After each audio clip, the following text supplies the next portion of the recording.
Hi friends అందరికీ, మీరు చూస్తున్నది మహేశ్వరి అగ్రికల్చర్ అండ్ బ్లాగ్స్. మీరందరూ ఉంటే మంచిగా ఉన్నారా? మీరందరూ బాగుండాలని మనస్ఫూర్తిగా అయితే ఆ దేవుడిని అయితే కోరుకుంటున్నా. ఎందుకంటే ఇప్పుడైతే మా ఇంట్లోనైతే పరిస్థితి అయితే అస్సలు బాగలేదు. ఎందుకంటే ఇంట్లో భర్త అనేవాడు సరిగ్గా ఉంటేనే ఆ ఇల్లు అనేది మంచిగా, ఇద్దరు మంచిగా ఉంటేనే మంచిగా గడుస్తుంది అన్నట్టు ఆ ఇల్లు అయితే. ఏ ఒక్కరు మంచిగా లేకపోయినా కానీ ఆ ఇల్లు గడవడానికి అయితే చాలా కష్టమని నేనైతే తెలుసుకున్నా. ఎందుకంటే మా ఆయనకైతే హెల్త్ అయితే అస్సలు బాగాలేదు. మొన్నటి దాకానైతే నాకు కూడా బాగలేదు. కిడ్నీ సర్జరీ అయిపోగానే ఎమ్మటే మళ్ళా గాల్ బ్లాడరు, ఒక సంవత్సరంలో 2 సర్జరీలు అయినాయి. అందరికీ తెలిసే ఉంటుంది. కానీ నేను బాగలేకున్నా కానీ మా ఆయన అయితే మంచిగా ఉండాలని అనుకున్నా నేను. కానీ ఆయన కూడా బాగాలేకుండా అయిండు. మాకు 3 పాపలు, 1 బాబు కదా. ఈ పిల్లల్ని ఎట్లా చూసుకోవాలి, ఏం చూసుకోవాలి, ఏం చేయాలి, అసలు నాకు మాట్లాడేటానికి కూడా అసలు మాటలు కూడా రావట్లేవు నిజంగా చెప్పాలంటే.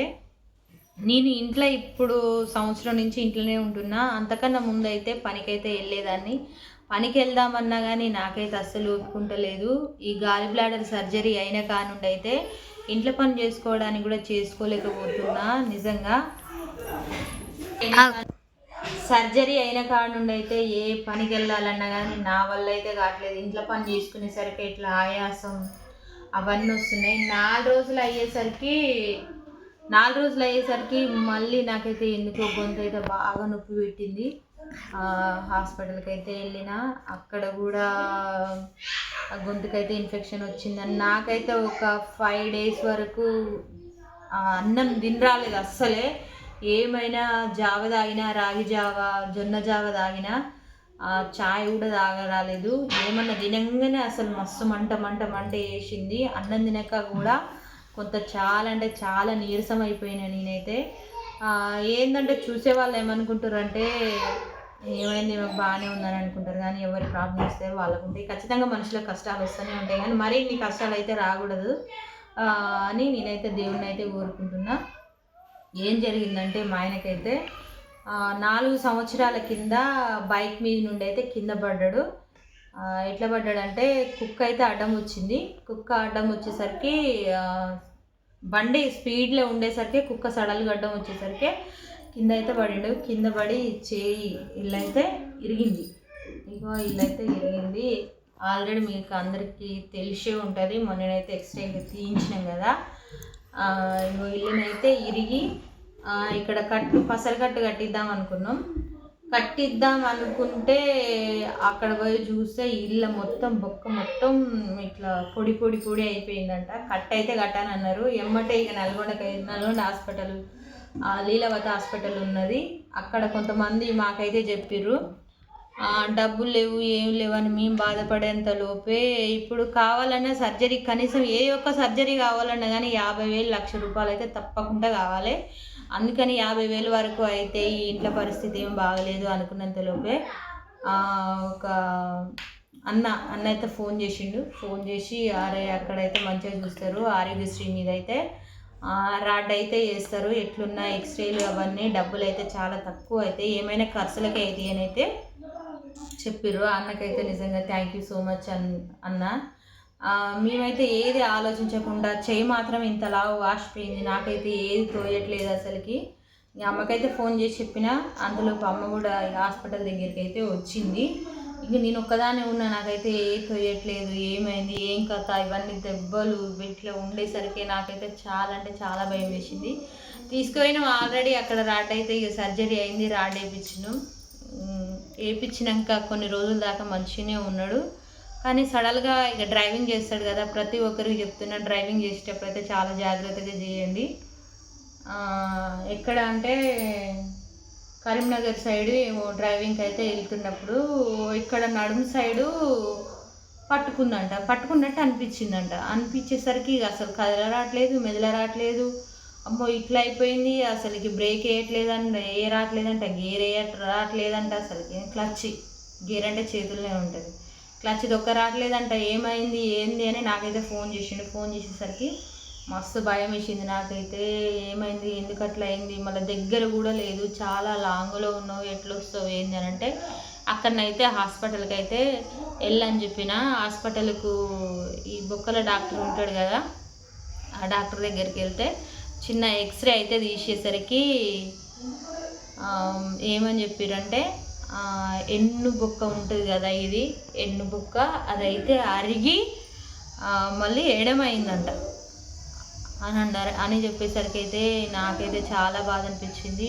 ఆయన చేస్తేనే ఇంట్లో ఆ పిల్లల్ని పోషించడానికైనా, మేము సండే సండే పిల్లల దగ్గరికి వెళ్ళాలన్నా ప్రతి ఒక్కటి ఆయనే చేస్తేనే నేను కూడా పోవాలి అని అనుకుంటున్నా. ఇక పనికి వెళ్దామని అనుకున్నా, కానీ అంతలోపే ఇగో మళ్ళీ ఇంటి ఫైనాన్స్ కట్టాలి, ఒక్కటి చేస్తే ఏమొస్తుంది, ఏం వెళ్తుంది ఇంట్లో కానీ అనుకొని ఆలోచించేంతలోపే ఇంకో ఇట్లయితే జరిగింది. అసలుకి ఎవ్వరికి ఏ ఫ్యామిలీకి కూడా ఇలా జరగద్దు. నాకైతే మస్తు బాధ వేస్తుంది. ఇప్పుడు ఆయన ఇంటికాడ ఉండబట్టి అయితే 10 రోజులు 15 రోజులు ఇక డ్రైవింగ్ వెళ్ళడానికి కూడా వీలు లేదని చెప్పిండు. దాదాపుగా 3 నెలల వరకు అయితే రెస్ట్ తీసుకోవాలని అయితే డాక్టర్ అయితే చెప్పిర్రు. ఇక నాకైతే మస్తు భయం వేసింది. ఆ రిపోర్ట్స్ అన్ని తీసుకొని ఇక రాడన్నది వేయించుకుందాము అని నా బలవంతంగా నేనైతే హాస్పిటల్కి అయితే తీసుకెళ్ళినామన్న. వీడియోస్ అయితే వచ్చినాయి కదా, మీరందరూ అయితే చూసిర్రు.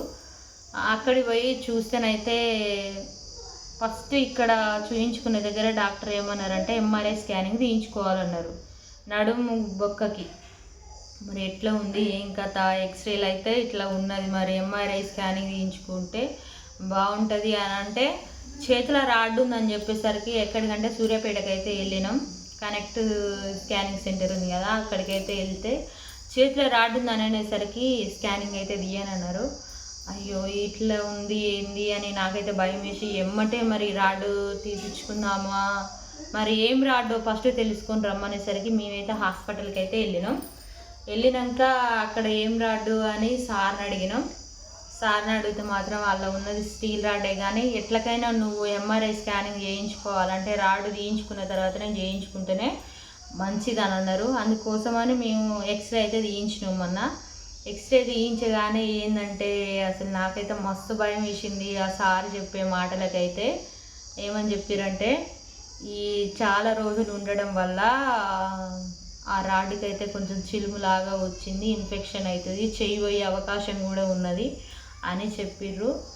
అయ్యి నాకైతే చాలా అంటే చాలా భయం వేసింది. ఎట్లా ఏంది అసలు చెయ్యి బాగాలేదు. ఇప్పుడు మళ్ళా నడుము చూస్తే నడుము కూడా నడుము ఎన్నుపూస కూడా బాగలేదు, నడుము నొప్పి బాగా వస్తుంది.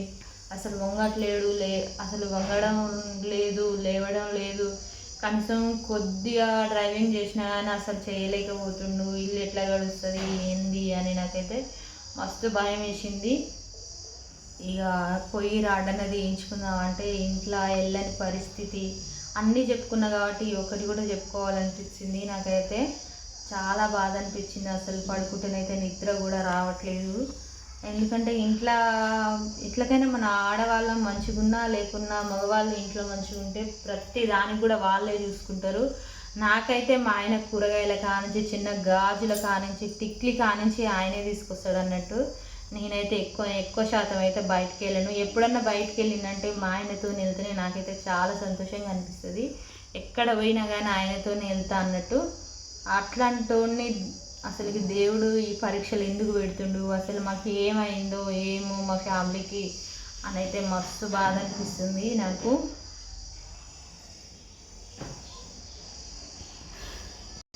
ఏం చేయాలో ఏమో నాకైతే ఏం అర్థం కావట్లేదు. ఈ రాడ్ ఎట్లా తీపియాలి, ఈ నడుము బొక్కకి సర్జరీ ఎట్లా చేయించాలి ఏంది అని నాకైతే భయం వేస్తుంది. చాలా హాస్పిటళ్ళకి అయితే ఫోన్ చేసి అయితే మేమైతే అడిగినాం. ఇలా ఉన్న రాడ్డు ఆరోగ్యశ్రీ మీద చేతులు ఉన్న రాడ్డు తీయించుదాము, మరి ఆరోగ్యశ్రీ ఎక్కడైనా వస్తుందా రాదా అని మేము చాలా దిక్కులైతే ఫోన్ చేసి అయితే అడిగినాం. కానీ ఎక్కడైతే ఆరోగ్యశ్రీ అయితే రాదంట. ఇప్పుడు ఆ సర్జరీ చేయించాలంటే దాదాపు ఒక 50,000 అయితే కావాలంట. ఇంకా ఎట్లనా ఏంది అని నాకైతే మస్తు భయం వేస్తుంది. అసలు ఎట్లుంటాడా ఏంది అని నాకు అసలు ఏడ్చేది ఒక్కటి తక్కువ కాదు. నేనైతే ఏడుస్తూనే ఉన్నా ప్రతిరోజు. ఆయన లేవడం కానీ మంచం మీద పడుకుంటే అసలు లేవనికి కూడా రావట్లేదు. నాకైతే చాలా బాధగా ఉంది. ఏమైనా కొద్దిసేపు మనుషులు మాట్లాడినంతసేపు మంచిగానే ఉంటుండు. తర్వాత మాత్రం అని నాకైతే ఏం అర్థం కావట్లేదు అసలుకి. మీకు తెలిసినంత హాస్పిటల్ ఏవైనా ఆరోగ్యశ్రీ మీద ఉంటేనైతే కామెంట్ అయితే చేసి చెప్పండి. ఈ ఎన్నుబొక్కకు కూడా ఎన్నెముక అంటారు కదా, ఎన్నుబొక్కకు కూడా సర్జరీ కావాలన్నారు. మరి దానికి కూడా ఎక్కడైనా ఆరోగ్యశ్రీ ఉంటే మీకు తెలిస్తే మాత్రం ఖచ్చితంగా అయితే చెప్పండి. ఎందుకంటే ఆయన ఇంట్లో మంచిగా ఉంటేనే మేమందరం మంచిగా ఉంటాం. అదిగాక మాకు ఆడపిల్లలు. నాన్న లేకుంటే ఎంత కష్టం ఉంటుందో అది మాకు మాత్రమే తెలుసు. మా నాన్న లేనందుకు మేమైతే ఎంత బాధపడుతున్నాం. అట్లాంటిది డాక్టర్ అయితే అట్లా ఎన్నుబొక్క ఇరిగి అంటున్నాం, అరిగి ఉంటే మాత్రం చాలా కష్టం. ఇంకా ఫ్యూచర్లో పక్షవాతం వచ్చే అవకాశం కూడా ఉంటుంది అని చెప్పిర్రు. అసలుకి ఏం చేయాలో ఏమో, నాకు ధైర్యం అసలు సరిపోవట్లేదు. ఏం చేయాలో ఏమో అర్థం కావట్లేదు.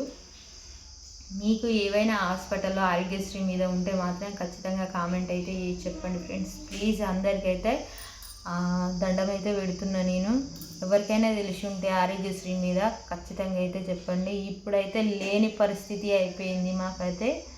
ఓకే ఫ్రెండ్స్, మరి ఇంతవరకు ఓపికతో మా వీడియో చూసినందుకైతే అందరికీ థ్యాంక్ యూ సో మచ్. ఇక మాట్లాడడానికి కూడా నాకు మాటలు కూడా రావట్లేవు. ఇక అంత మంచిగా జరగాలని మీ బ్లెస్సింగ్స్ అయితే ఇవ్వండి. ప్రతి దానికి మీ బ్లెస్సింగ్స్ అయితే తప్పకుండా కావాలి మాకైతే. మాకేంటంటే మీరున్నది ఒకటే యూట్యూబ్ ఫ్యామిలీ మాత్రమే, మీరే ఆదుకోవాలి.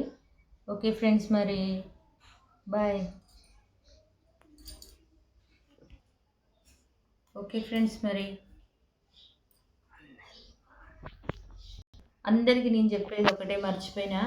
ఏంటంటే డ్రైవింగ్ చేసే వాళ్ళు మాత్రం అసలుకి లాంగ్ జర్నీలు చేస్తుంటారు కదా, లాంగ్ డ్రైవింగ్ చేసే వాళ్ళకు మాత్రం ఒకటే చెప్తున్నా, నిజంగా మీ ఫ్యామిలీ ఉంటారు మీ వెనక అని మీరైతే గుర్తుంచుకోవాలి. నిజంగా మా ఆయన నా మాట అయితే అస్సలు నిజంగా చెప్తున్నాను. ఇన్ని రోజుల వరకు నేను చెప్పలేదు. ఆ డ్రైవింగ్ వద్దన్నా, మామూలుగా చిన్న చిన్న ఏమన్నా చేసుకుందామన్నా కానీ అస్సలు వినలేదు. కొన్ని రోజుల వరకు లారీ డ్రైవింగ్కి అయితే వెళ్ళిండు. వద్దు వద్దు వద్దు అని చెప్పినా కానీ మనకు ఆడపిల్లలు నీకేమన్నా అవుతుంది అని అన్న చెప్పినా వినరు. నిజంగా డ్రైవింగ్ చేసే వాళ్ళు ప్రతి ఒక్కరు అసలు భార్య మాట అస్సలే వినరు. కొంచెం వినిపించుకోండి. ఎందుకంటే ఇట్లాంటివి జరిగినప్పుడు ఎందుకంటే ఇంట్లో మేము మీపై ఆధారపడి ఉంటాం కాబట్టి మమ్మల్ని కూడా చూసుకోవాలి. మేము మిమ్మల్ని నమ్మి వస్తాం. కానీ డ్రైవింగ్ చేసే వాళ్ళకి ఒకటే చెప్తున్నా, చాలా జాగ్రత్త పడండి, మంచిగా ఉండండి. చాలా లాంగ్ జర్నీలు మాత్రం చెయ్యకండి. తర్వాత మాత్రం చాలా ఇబ్బంది అవుతుంది. పక్షవాతం వచ్చే అవకాశం ఉందంటే ఒకసారి మీరే చూసుకోండి. మంచాల పడి ఉన్నారంటే మనిషికి విలువ అంటూ ఉండదు. ఫ్యామిలీ రోడ్డు పాలవుతుంది. ఉన్నన్ని రోజులు ఇంట్లో నుంచి బయటకు వెళ్ళకుండా బాగానే చూసుకుంటారు డ్రైవింగ్కి వెళ్ళే వాళ్ళు. కానీ ఏ కష్టం వచ్చినా సుఖం వచ్చినా కానీ మన కూలి పని చేసుకున్నంత బెస్ట్ ఏది ఉండదు. చాలా డబ్బులు వస్తాయి అని లారీ మీద పోతుంటారు, ఈ డ్రైవింగ్కి వెళ్తుంటారు, ఆ డ్రైవింగ్కి వెళ్తుంటారు. కానీ ఇప్పుడు వచ్చేసి ఎందుకంటే మా ఆయన చిన్నగా ఆయన డ్రైవింగ్ వచ్చిన కానించి ఆయనకు డ్రైవింగ్ చేయడం ఒక్కటే వస్తుంది, ఏ పని రాదు. ఒక్కటే అందరికీ చెప్పేది, ప్లీజ్ అండి దయచేసి మాత్రం ఇట్లాంటివి మాత్రం రాకుండా చూసుకోవాలి మీరైతే. అంతే, నాకు ఇది కావాల్సింది మాత్రం ఇది ఒకటి. లాంగ్ జర్నీలు మాత్రం అసలు లాంగ్ డ్రైవింగ్లకు అయితే అస్సలు వెళ్ళొద్దు. ఇప్పుడు పరిస్థితి ఏమైంది చూసిరా, మేము రోడ్డున పడతామా ఏంది అన్నంత పరిస్థితికి వచ్చింది మాకైతే. ఎందుకంటే 3 నెలల పాటు అసలు మంచం దిగొద్దు అని అన్నారు. మళ్ళీ అందులోనే రాడ్ ఇట్లా అయింది. ఏంది చెప్పు ఈ పరిస్థితి? ఎవ్వరికి కూడా రావద్దు ఇలాంటి పరిస్థితి, ఎవ్వరికి కూడా రావద్దు, ఏ ఇంట్లో కూడా రావద్దు అని నేనైతే అనుకుంటున్నా. నిజంగా పక్కన వాళ్ళు వీళ్ళు అనుకుంటారు నీ ధైర్యానికే మొక్కాలి అని. మరి ఏం చేస్తాం? ఓకే ఫ్రెండ్స్, మరి బాయ్.